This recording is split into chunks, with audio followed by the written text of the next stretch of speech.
This is the foldable for section of 5.4. What we're going to do is fold it towards the center.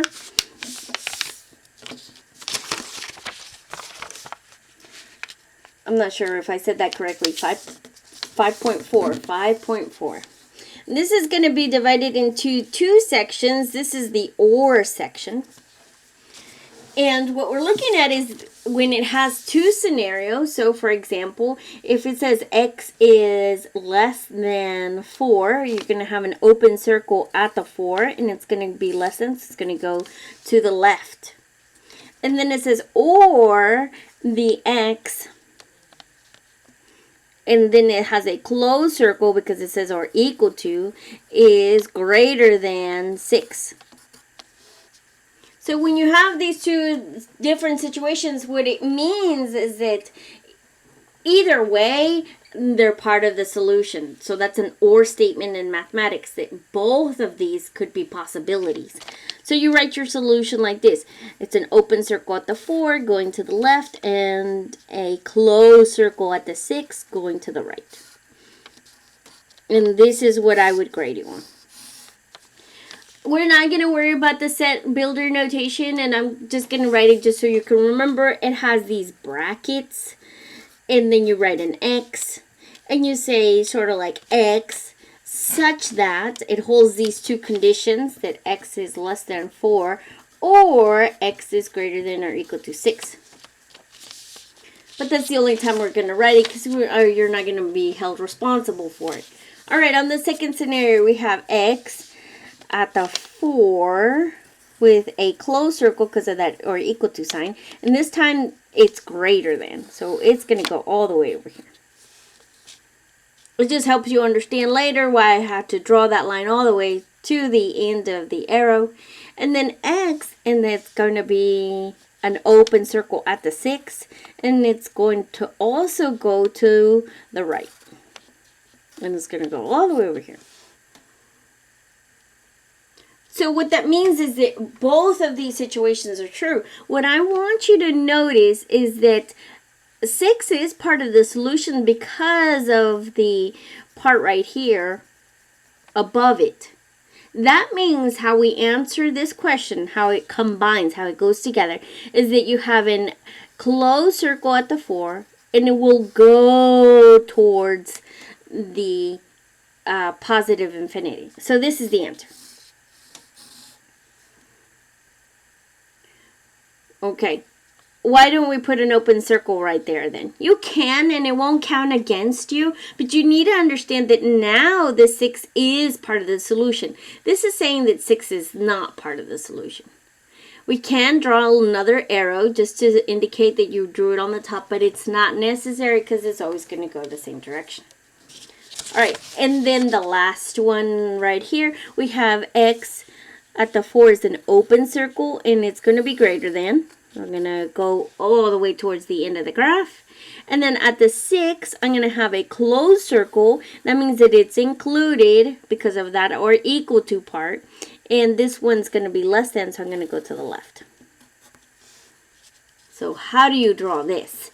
Well, we already know that this is going to be included because of this graph right here. So 4 is part of the solution set.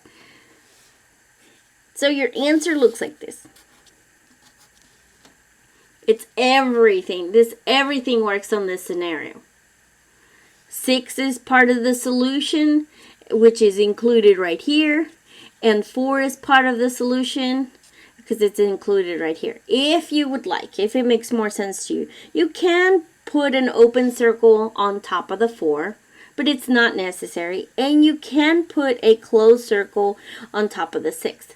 But again, they're not really necessary.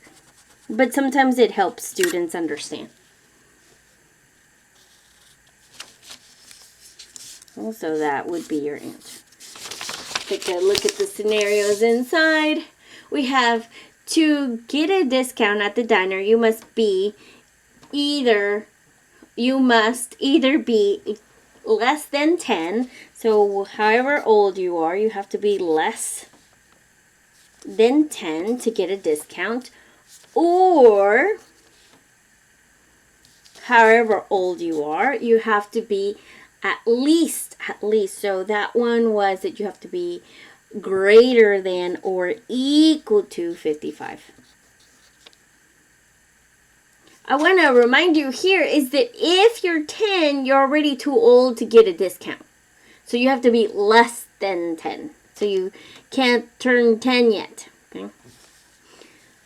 All right. So we got this scale. How I would do it is that you got 10 over here, 20, 30, 40, 50. And the reason that I would do this scale is just so that it would fit. At the 10, you have an open circle going to the left. And then at the 55, so here's 50, there right here would be 55. You have a closed circle going to the right. And there's your answer. On this side over here, it says to get an A in the class, your next quiz grade needs to be at least. So whatever your grade was, needs to be at least. So greater than or equal to 80, because it has to be 80 or above. Or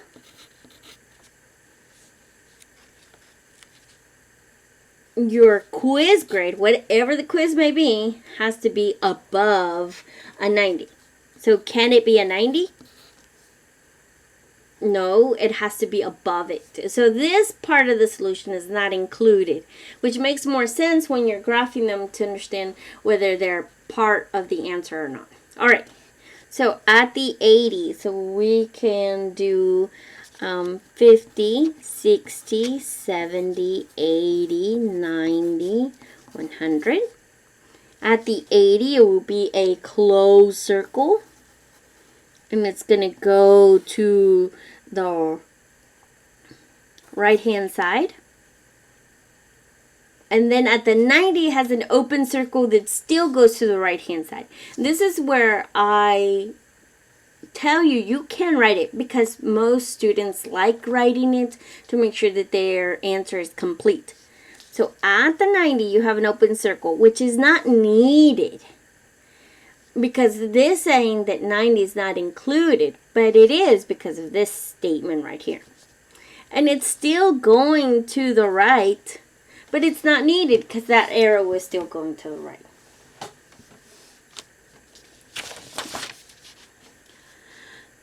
I will eat any pizza as long as it has more than 2 toppings on it.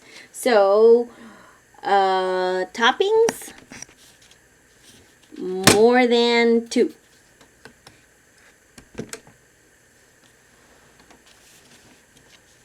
Or it has to have less than 4 toppings. So 4, toppings,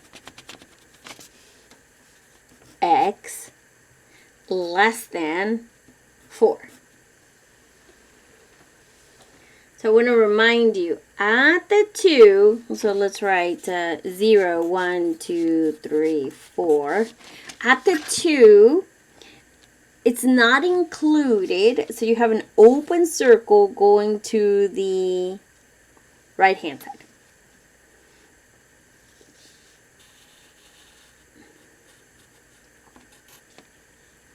At the 4, you have a closed circle going to the left.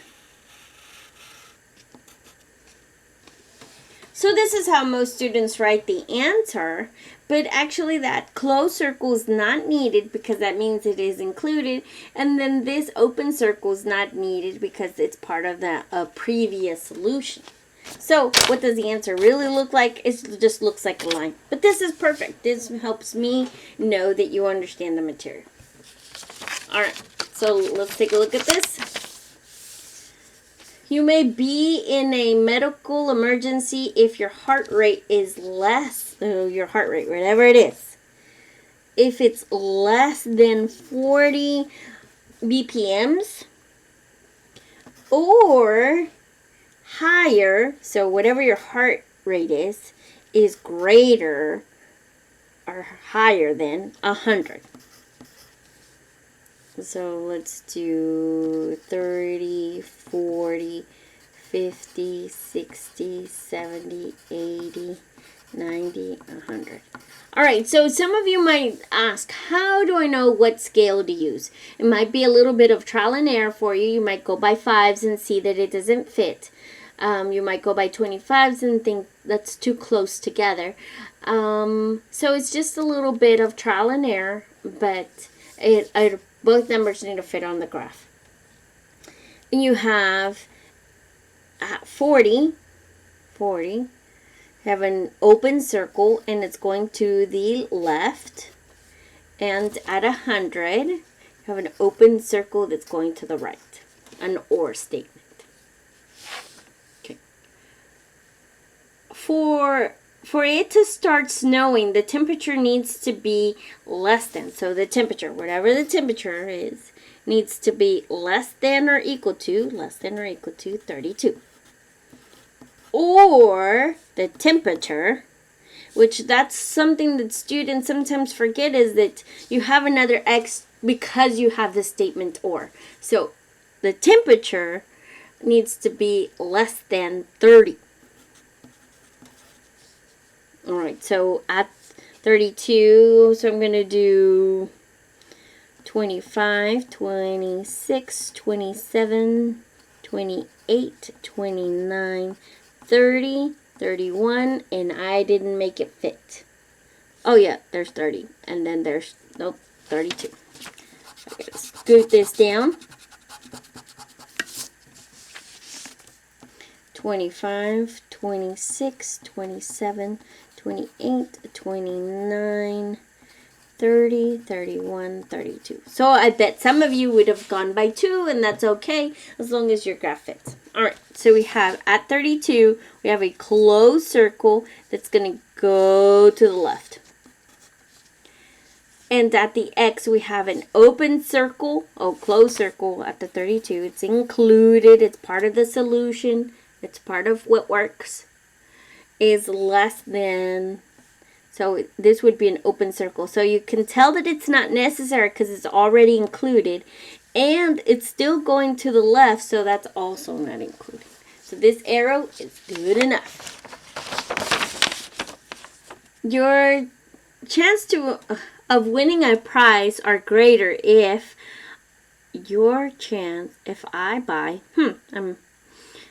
if I say, pick a number out of the hat.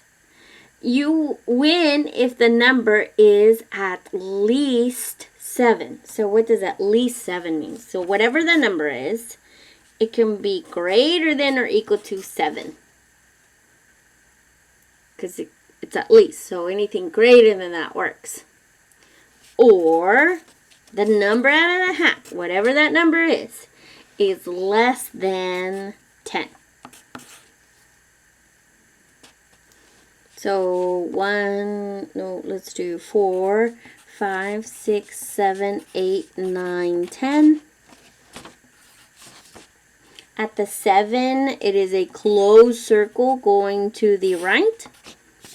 And at the 10 is an open circle. So do I need to draw that open circle? No. But this one's going to the left. So from here, it's going to the left. So it just looks like a complete line that everything is included. Let's take a look at the homework real quick. So here we got a situation where you're going to tell me the two inequalities. Make sure that you put an or equal to sign when they're closed circle and not when they're an open circle. We also have to solve a little bit before we're ready to write it and graph it. Make sure that the numbers fit in the number line.